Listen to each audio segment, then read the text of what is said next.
ya estamos con nuestro primer invitado aquí en La Palabra del Poder, el doctor Gustavo Salle. Bienvenido aquí a La Palabra del Poder. Buenas noches. Buenas noches, muchas gracias. Bueno, ¿cómo anda? ¿Bien? Bien, estoy en mi casa de Parque del Plata, ¿Sí? en aislamiento preventivo voluntario, así que es un bien, entre comillas, ¿no? No podemos, ante este estado de situación que vive el Uruguay y gran parte del mundo, decir que estamos bien. Es una forma de expresarnos nada más. Ahora, usted tomó esa decisión, Salle, de aislarse preventivamente por esta situación en particular, o alguien le recomendó por alguna situación de cercanía especial, o es una situación que usted decidió? Por las recomendaciones generales que emergen del cuerpo sanitario del país. Bien, o sea, solo por las declaraciones y por lo que se ha visto en los medios, no por ninguna situación de que haya viajado, que haya tenido algún contacto, usted. Correcto, vale la pena especificar que no he viajado, y es simplemente siguiendo estas directrices de carácter generales. Bien. Doctor Salle, usted ha sido candidato a presidente por el Partido Verde Animalista. Estamos hablando algo nosotros acá del tema de hoy, que todo el mundo habla del coronavirus, pero me gustaría, vamos a hablar alguna cosita de este asunto, que es el asunto que hoy más le importa al gobierno, pero vamos a hablar de política en general también. Pero para arrancar con este tema, ya que estamos, y después nos vamos a otros temas, ¿a usted le parece muy correcto cómo se está manejando, cómo se terminó de manejar el gobierno anterior con este asunto y cómo se está manejando este nuevo gobierno? ¿Tiene algo que podría objetar alguna de las conferencias de prensa o forma que han encarado y que han planteado a la ciudadanía este tema, el gobierno entrante como el saliente? Yo lo primero que quiero plantear que con respecto a este tema, vale decir de el coronavirus y la declaración de pandemia, existen, sin lugar a dudas, un mar de dudas. Sí. Primero, con respecto a su origen. Sí. Segundo, con respecto a las medidas que en los países desarrollados se tomaron. Sí. Igual que con respecto a las medidas que se tomaron en China. Yo creo que lo que en este momento reina es precisamente la incertidumbre, la duda y la desconfianza, por lo menos en un sector importante de la población. Con respecto a las medidas,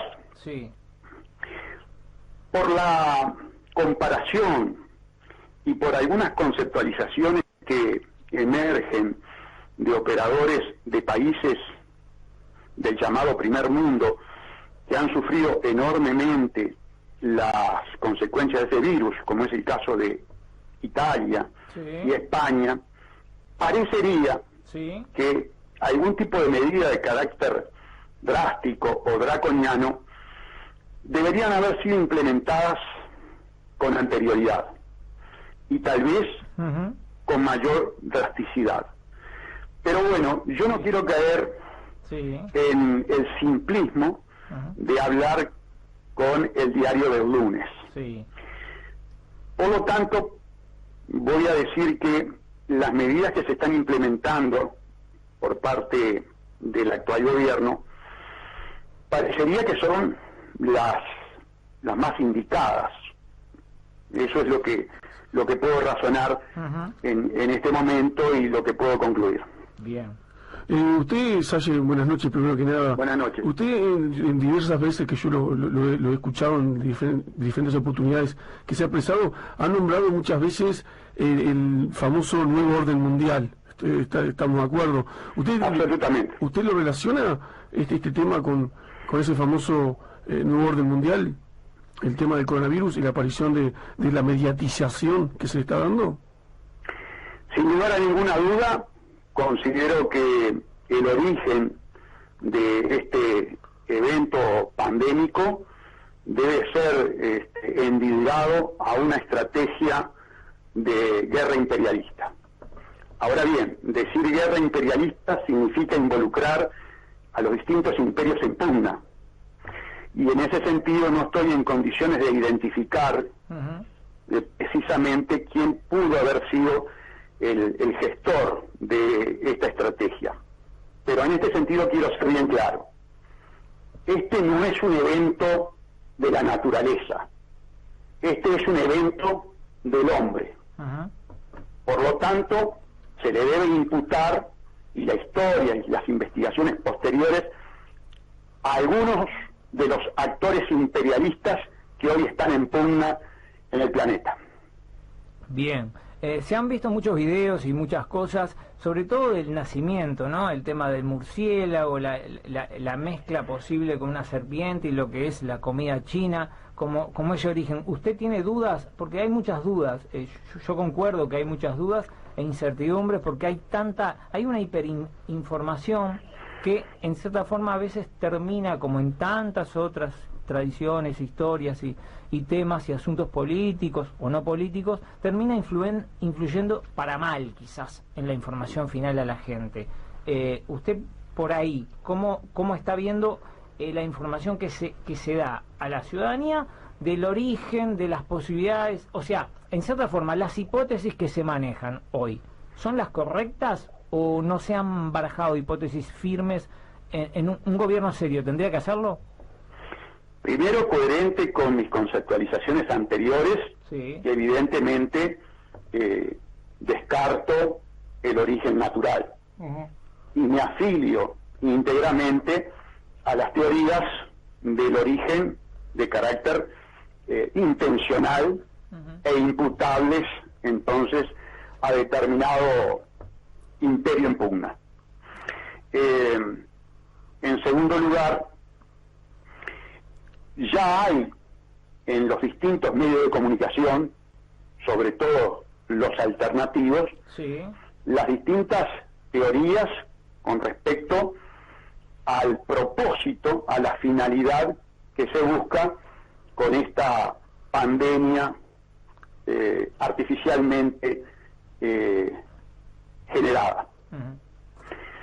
Yo he accedido, por ejemplo, a reporters de Globo, donde la periodista brasilera directamente imputa y acusa al régimen chino de haber generado esta maniobra con toda una finalidad de carácter económica y con un propósito estratégico de hegemonía.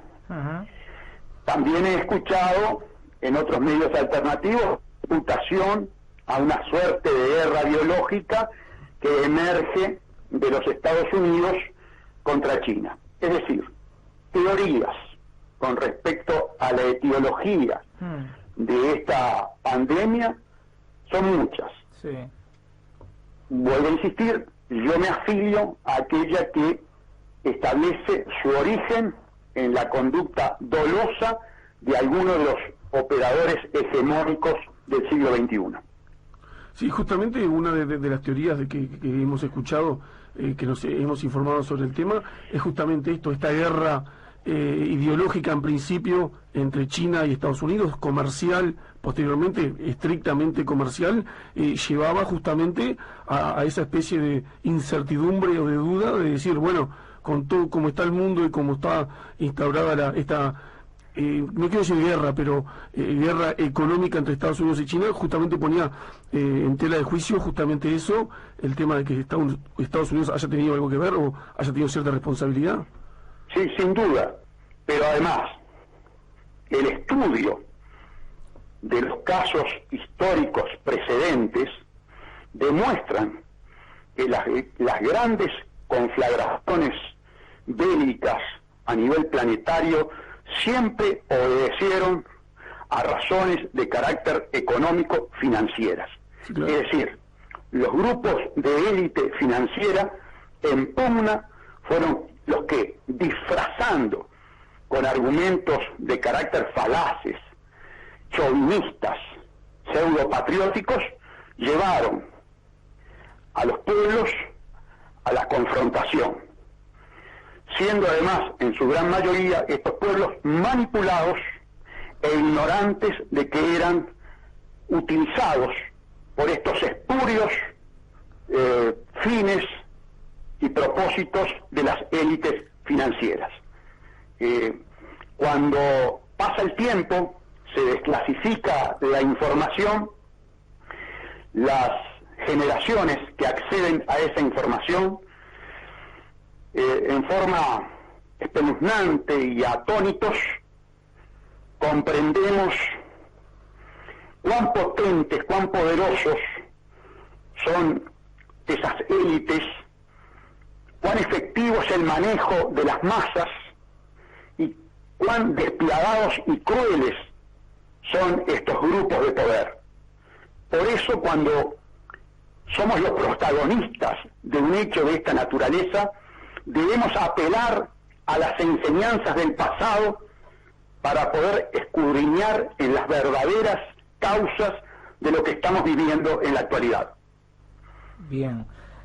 Bueno, tenemos varios mensajes acá en la página y en WhatsApp para el doctor, pero vamos a venir después de la pausa porque tenemos que hacer la primera pausa aquí en La Palabra del Poder. Estamos con el doctor Gustavo Salle, que fue candidato a presidente por el Partido Verde Animalista. Y vamos a charlar de muchas cosas, pero nos preguntan, y capaz que después de la pausa lo contestamos ahora, digo, porque hay mucha gente que parece que no le queda claro a quién votó o a quién apoyó el Partido Verde Animalista, como que está en entredicho eso, por más que uno lo tiene claro, pero mucha gente que le pide que usted diga a quién votó y a quién apoyó en la elección pasada. Pero perdón, en primera vuelta, me están preguntando que... No, en el balotaje. No, en el balotaje... Sí. Yo lo anuncié antes de la realización del mismo.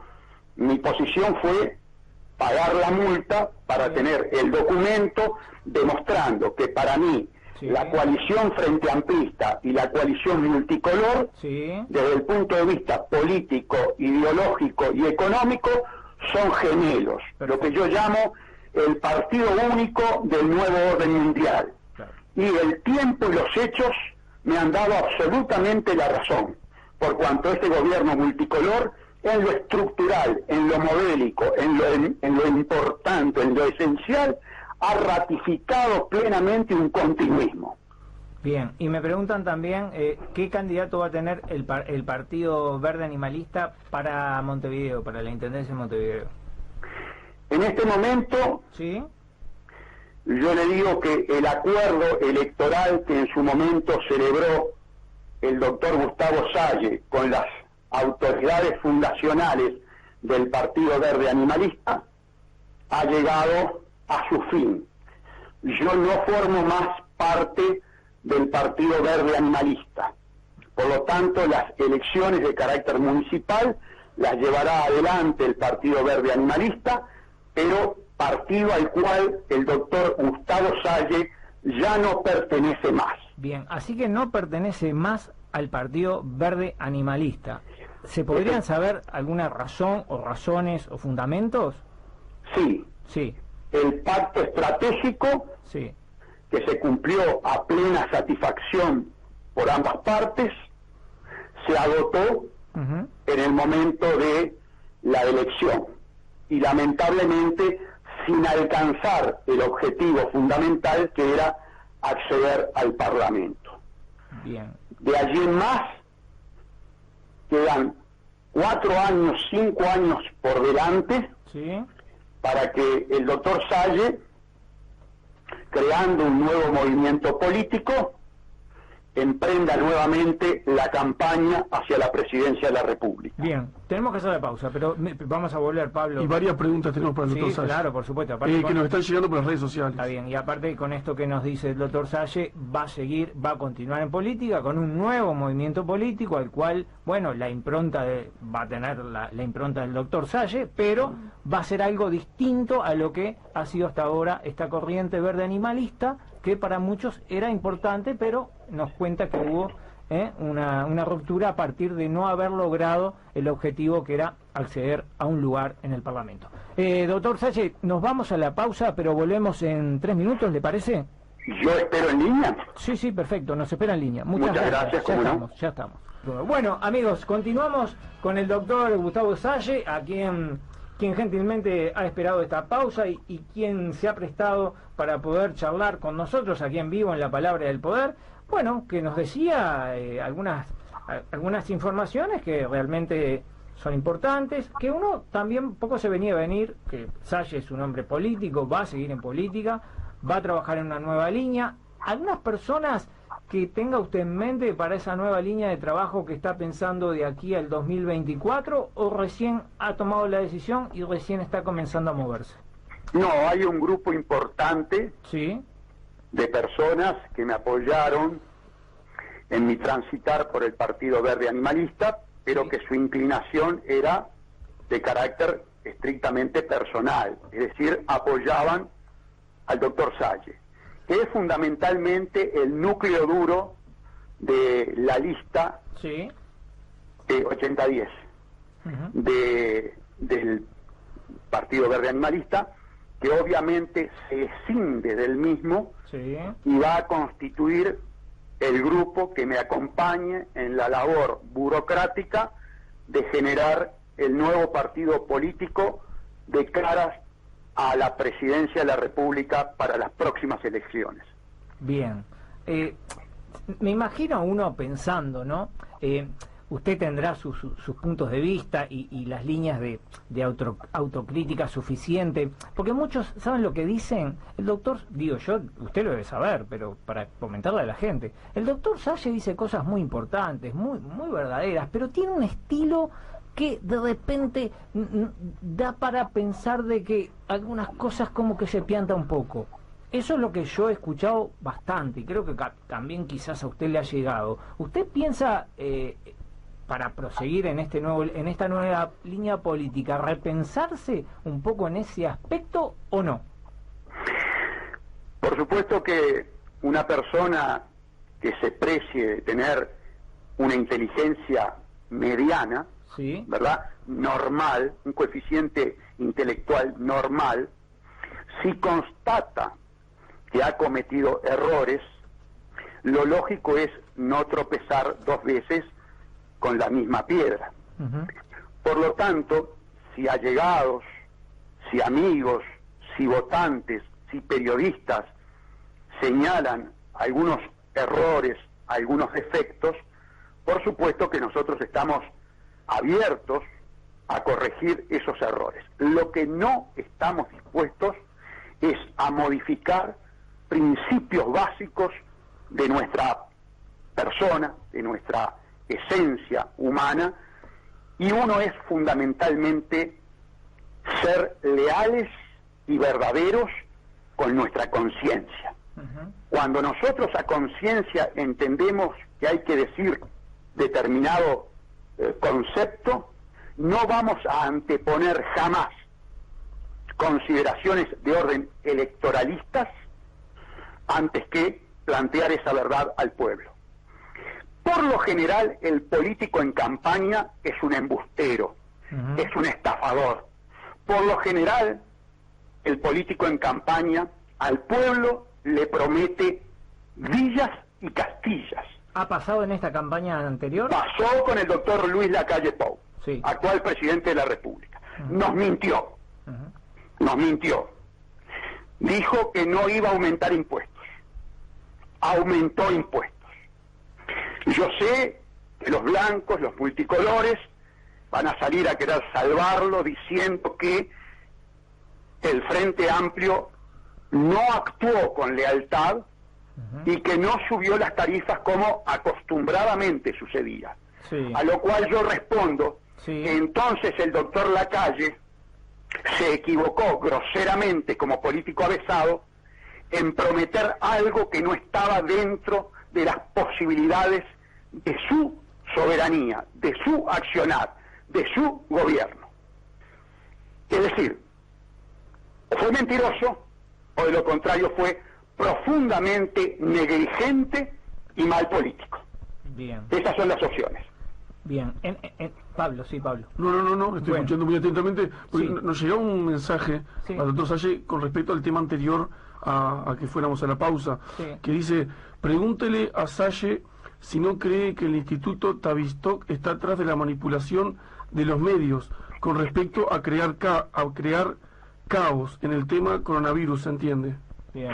El Tavistock es el instituto más importante de la élite cleptocorporatocrática internacional en el manejo de masas. Es el creador del Plan Ceibal, conjuntamente con la CIA, con la logia masónica Hueso Calavera, el Massachusetts Instituto Tecnológico. Esto de lo cual la gente de pseudoizquierda del país se jacta diciendo que es un plan maravilloso, es un plan de control mental declarado, confesado por Nicolás Negroponte, agente de la CIA, jefe del laboratorio Merilab del Massachusetts Instituto Tecnológico, hermano del criminal John Negroponte, que en su momento supo ser gobernador de Irak, asesor de Gustavo Fernández, el dictador criminal de Honduras. Bueno, ese es el origen del Plan Ceibal que trajo el socialista fabiano Tabaré Vázquez y que respalda el Partido Comunista Uruguayo y que respalda toda la izquierda uruguaya, financiado por aquellas multinacionales que financiaron el golpe de Estado de Pinochet. Hay que estudiar mucho para saber que este socialista fabiano, Tabaré Vázquez, fue un agente del imperio, un agente de la Central de Inteligencia Americana puesto en nuestro país. Por lo tanto, le contesto que sin lugar a ninguna duda, donde hay manipulación de masas, está el Instituto Tavistock de la Corona Británica, cito en la calle Tabernac, número 30 de la City de Londres, que tuve oportunidad de conocer y llevar a mi nieto a que conociera precisamente el laboratorio cleptocorporatocrático de manejo de las mentes en el planeta Tierra. Bien. Volviendo al tema político que estábamos, doctor Salle, y su propuesta de encaminar y liderar un nuevo espacio político, más allá de este traspié, ¿no?, con el Partido Verde Animalista, pero traspié que lo han tenido muchos políticos. Mieres quiso organizar la alternativa y también le fue mal, y hay un montón de experiencias que no han salido bien porque la política en nuestro país es compleja. Es compleja, pero a la vez, yo lo que puedo divisar desde mi humilde trabajo periodístico es que tanto el Frente Amplio como hoy la coalición multicolor coinciden en que la institucionalidad que ellos como partidos, los dos bloques, tienen es muy buena, está muy bien vista a nivel mundial. El país se jacta de tener entre estos últimos 6-7 gobiernos muy buen nivel democrático. Hay como una línea, una mirada firme sobre ese aspecto.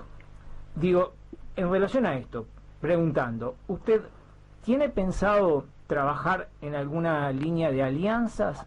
¿Cómo ve esto de la institucionalidad política del Uruguay, de los dos bloques políticos, y qué espacio nuevo, posible, político, ciudadano, usted está percibiendo como para poder trabajar allí? Muy buena la descripción, muy buena la pregunta, y se la voy a responder. Hay un enorme espacio para mucha gente que quiera luchar contra el nuevo orden mundial, vale decir, el poder de las corporaciones coimeras, las corporaciones ladronas, como por ejemplo Odebrecht o UPM. ¿Por qué? Porque multicolores y frente amplistas constituyen un verdadero partido único que responde a los intereses de estas corporaciones. Y hay un ejemplo muy claro, tangible, objetivo, que demuestra el acierto y la veracidad de este enfoque que acabo de expresar. Sí. Multicolores y frente amplistas coinciden en un modelo de país. El modelo de país que emerge del contrato nulo, inconstitucional, criminal, con proyección genocida, ROU-UPM.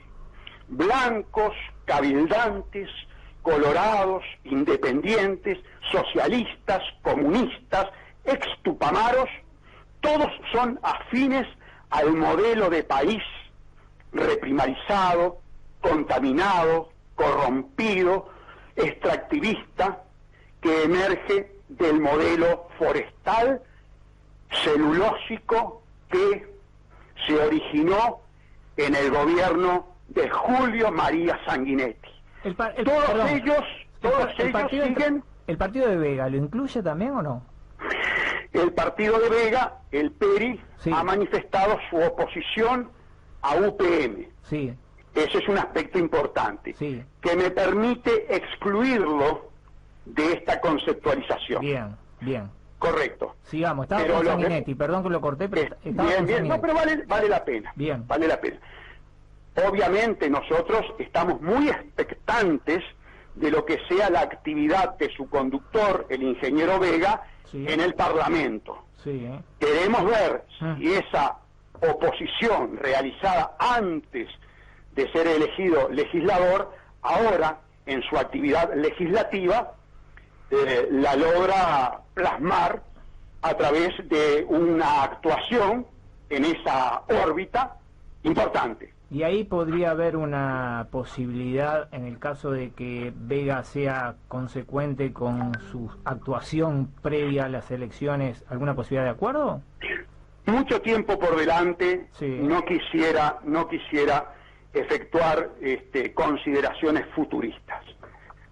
Veremos de aquí en más cómo se va dando a medida que el proyecto sanguinetista forestal celulósico, sí, respetado por el Frente Amplio y por los multicolores, vaya generando las consecuencias altamente negativas que son propias, intrínsecas de dicho modelo, bueno, genere en el país. ¿Usted cree? Quiero aclarar que además el modelo sanguinetista insólitamente es apoyado por el PIT-CNT. Bien. ¿Usted cree que hoy Sanguinetti, que retornó al Partido Colorado y tuvo su momento de gloria hasta la interna y después se cayó, es como un presidente paralelo? Mire, yo le voy a referir algo que le va a sorprender. Sí. Aunque a usted le parezca mentira, yo tengo un contacto formal, sí, con el ex secretario de la Presidencia de la República del gobierno del Frente Amplio. Me estoy refiriendo a Miguel Toma. A Miguel Toma, sí. Que, aunque parezca mentira, por su participación en el contrato RO-UPM, sí, está denunciado por mí. Sí. No obstante ello, tenemos un trato cordial. El otro día, cruzando la calle Buenos Aires, sí, nos encontramos y me dijo, Sanguinetti sigue siendo un hombre con muchísimo poder. Sí, sí. Le quiero imponer de esto, ¿por qué? Porque lo está diciendo a su vez un operador político de primera línea. Usted sabe que en su momento se dijo que Tabaré Vázquez, por razones sanitarias, no estaba gobernando, sí, y que el gobierno lo estaba llevando adelante Miguel Toma. Sí, es verdad. Es decir, que cuando usted tiene un operador político de esta naturaleza, de esta magnitud, de este poder, que a su vez, refiriéndose a otro operador político, le asigna esa importancia, ese rol, bueno, vale la pena que la gente lo conozca, lo sepa. Bien. Me podrá creer o no, como en su momento relaté el encuentro que tuve y la estrategia que quise desarrollar respecto al vicepresidente renunciante Raúl Sendí. La gente me creerá o no. Yo digo la verdad. Después, creerme o no creerme es cuestión de cada uno. Bien. No sé, Pablo, teníamos el tema UPM también, que lo habíamos mencionado, aparte los publicamos como un tema en el cual usted estuvo, luchando mucho tiempo, sí, pero sí. Perdóneme, sí, voy a aprovechar, sí, sí, como dicen los ciclistas... Tenemos 13 minutos todavía, 13 minutos. Voy a aprovechar la oportunidad que ustedes me brindan para comentarles que públicamente y a través de mi cuenta de Twitter, sí, yo intimé hoy públicamente al presidente doctor Luis Lacalle Pou, sí, a que en función del instituto jurídico del caso fortuito y la fuerza mayor, que son eximentes de responsabilidad contractual y por razones de emergencia sanitaria, sí, suspendiera sine die, es decir, sin plazo, sí, el contrato ROU-UPM, para que todos esos recursos, ingentes recursos, que lamentablemente el Frente Amplio destinó a beneficiar una corporación extranjera en detrimento de los intereses patrióticos, sean cautelados, vale decir, guardados, para enfrentar las consecuencias de magnitud inusitada que puede tener la pandemia que estamos enfrentando. Es decir, cuando yo le contesté hoy con respecto a las medidas, si estaba de acuerdo, sí, ahora le tengo que decir que son insuficientes. Y que yo veo que hay medidas draconianas con respecto al pueblo y sin embargo, con respecto a los poderosos, como sucede siempre, no se toman esas medidas, como sucede por ejemplo en el ámbito de la seguridad, donde vemos cierto cambio en la naturaleza de los procedimientos y no vemos que ese mismo cambio se produzca a nivel de las élites.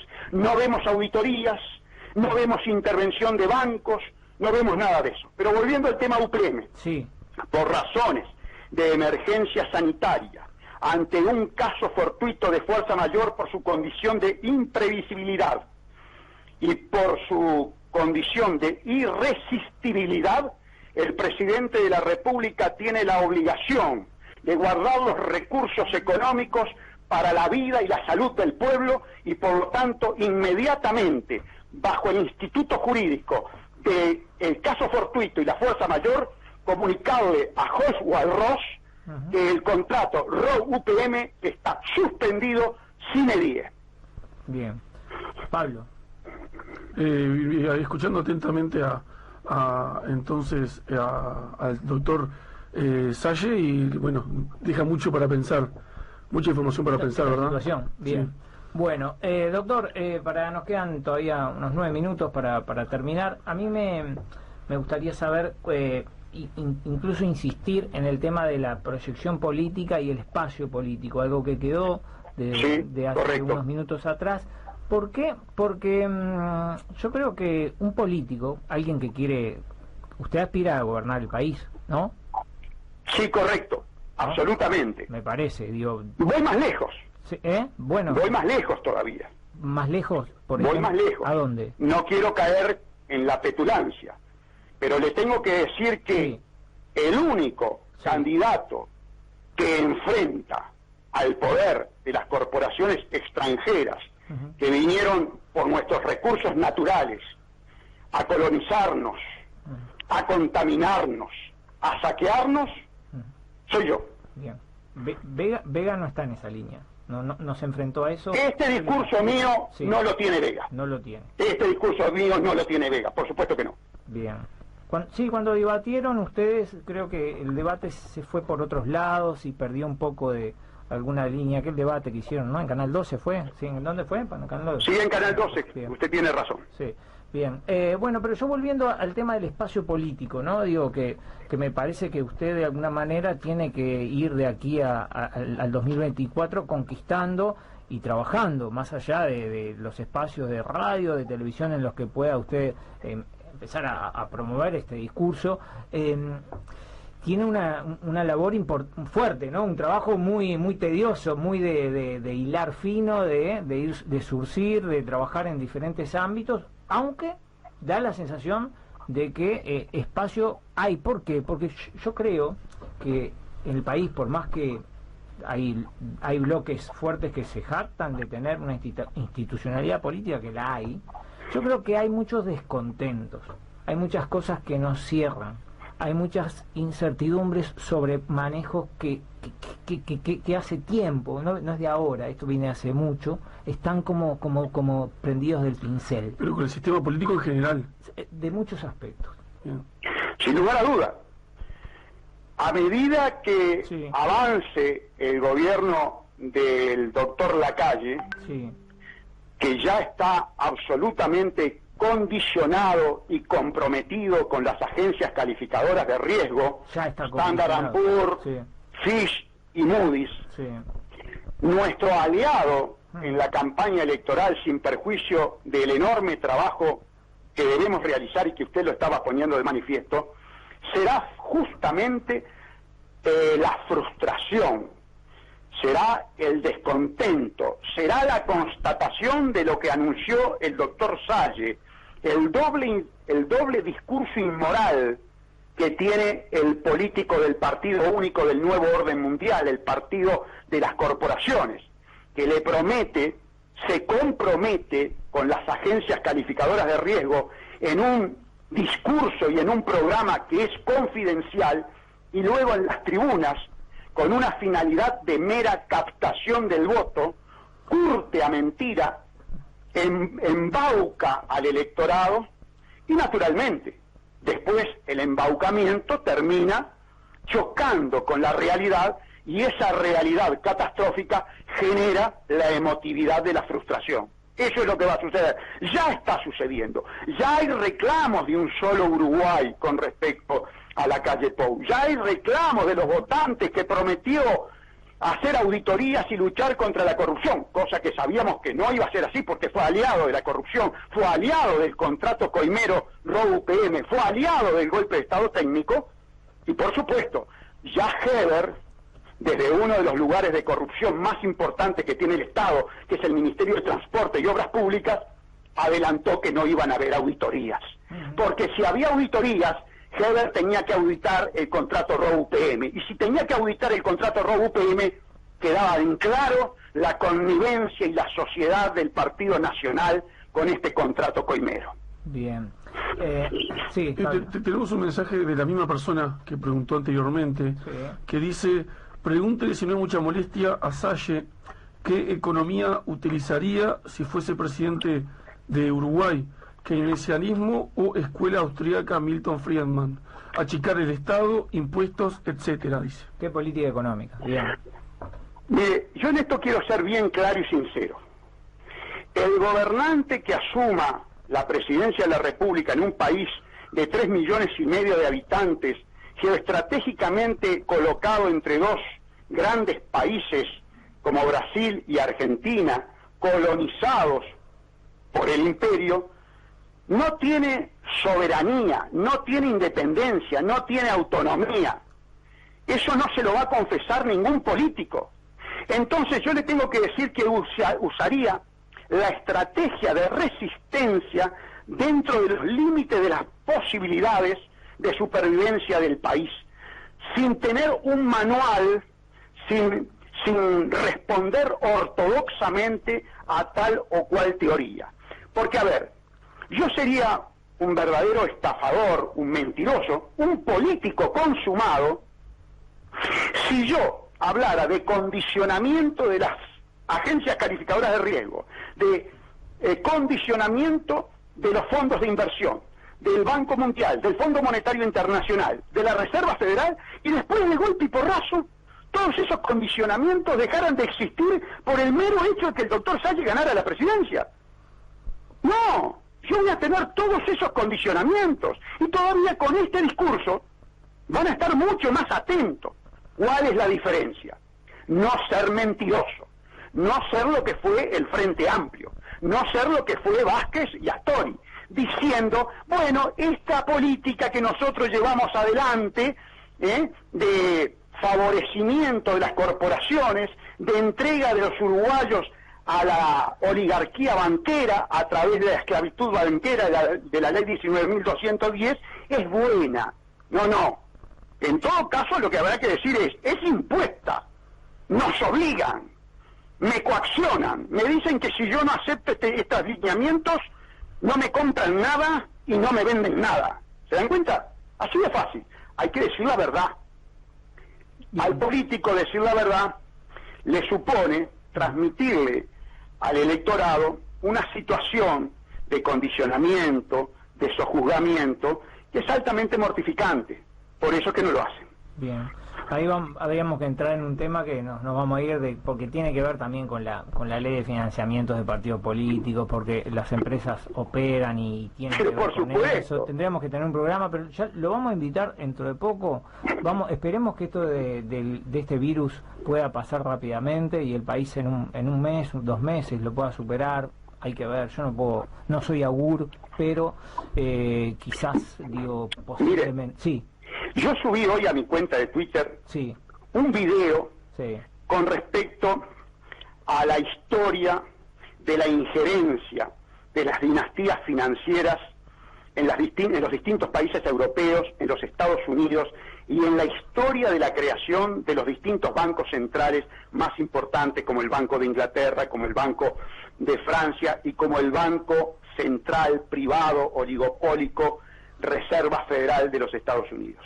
Vale la pena ver ese video, que es de carácter documental, que es de carácter histórico, que tiene documentos que avalan todo lo que allí se establece, para que se entienda la magnitud del condicionamiento que ejercen los banqueros con respecto a sus títeres, los políticos.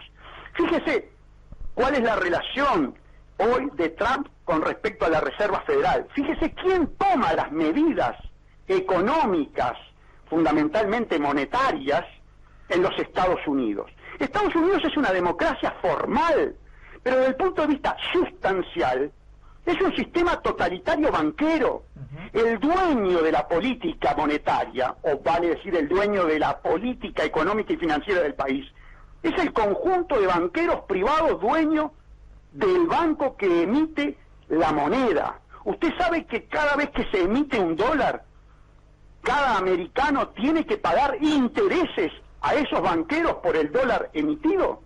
Usted sabe que 2 presidentes de los Estados Unidos que quisieron emitir moneda al margen de los bancos centrales, del Banco Central Privado, fueron asesinados, y que su inmediato sucesor lo primero que hizo fue devolverle el monopolio de la emisión al cartel privado banquero. Hay una frase famosa de Meyer Amger Bauer Rothschild, que dijo: denme la potestad de emitir el dinero y no me importará quién haga las leyes. Y eso es lo que pasa en Estados Unidos. No importa quién haga las leyes, el que emite el dinero es un conjunto elitista privado de banqueros. Eso gobierna Estados Unidos, y por la fuerza del dólar, un buen pedazo del planeta Tierra. Bien. Bueno, doctor Salle, son muchas las preguntas que han quedado, pero lo vamos a esperar, Pablo, lo vamos a esperar acá en estudio, ¿no?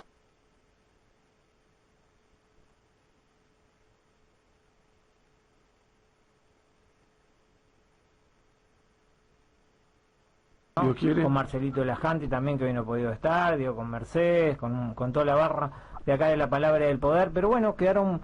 Yo creo que tiene una tarea, monumental, porque su tarea no es política solo nacional, sino que es a nivel internacional, es mundial.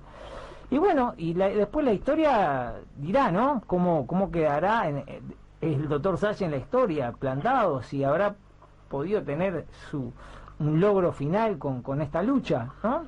Veremos. O si muchas de estas cosas que le está planteando, si se dan con el correr del tiempo. Sí. Yo creo que una de las cosas, yo diría, importantes, que me motivan, es precisamente tratar de, por lo menos, generar la duda. Por lo menos que alguien, después de escuchar esta audición, indague en lo que es la historia de la Reserva Federal, del Banco de Inglaterra, de la dinastía Rothschild, que indague lo que es el Tavistock, cómo se formó, quién lo integra, lo que es el Massachusetts Instituto Tecnológico, quién es Nicolás Negroponte, quién es John Negroponte, porque si indagan, verán que mis aseveraciones están absolutamente fundamentadas. Bien, Germán está también con nosotros acá. Sí, Germán, vecino. Germán, bueno, me había quedado una preguntita en el tintero. Y ya con eso cerramos. Y con esta ya cerramos, que era, si Gustavo Salle piensa que el gobierno y el poder van por diferentes lados o si van en conjunción ambos. No, perfecto. A ver, el gobierno, los políticos son títeres del poder de las élites financieras, sin lugar a ninguna duda. En el Uruguay el presidente de la República, y esto lo digo con todo respeto, no más allá de la figura personal de Luis Lacalle Pou, que ahora, doctor Salle, sí, le agrego solo esa pregunta, sin excepciones, ¿no tenemos en la historia por lo menos del siglo XX excepciones? Lamentablemente, por eso fui tan sincero en la respuesta con respecto al modelo económico. Le tengo que decir que no, que nada, el poder es tan grande, tan omnipresente, que es imposible. Bien. Es imposible no sucumbir ante esta manipulación de las élites. Porque usted puede haber por allí un marxista-leninista que me diga el gobierno de Stalin o el gobierno de Mao. No, perdón. La revolución rusa fue bancada por los banqueros occidentales. Por ahí puede salir algún nazi y me puede decir, bueno, pero Adolfo Hitler Adolfo Hitler también fue bancado y su maquinaria bélica fue sustentada por el Banco Internacional de Pago, es decir, por bancos occidentales en manos, muchos de ellos, de judeos sionistas, aunque esto parezca un contrasentido, que le molesta mucho, por supuesto, a los nazis y a los judíos. Bien. Muy bien, bueno, se nos fue la hora, pero queda invitado para volver acá en vivo, cuando ojalá nos permita esta situación actual, salir en breve. Un abrazo grande y gracias por estar aquí con nosotros, doctor Salle, en La Palabra del Poder. Gracias a ustedes.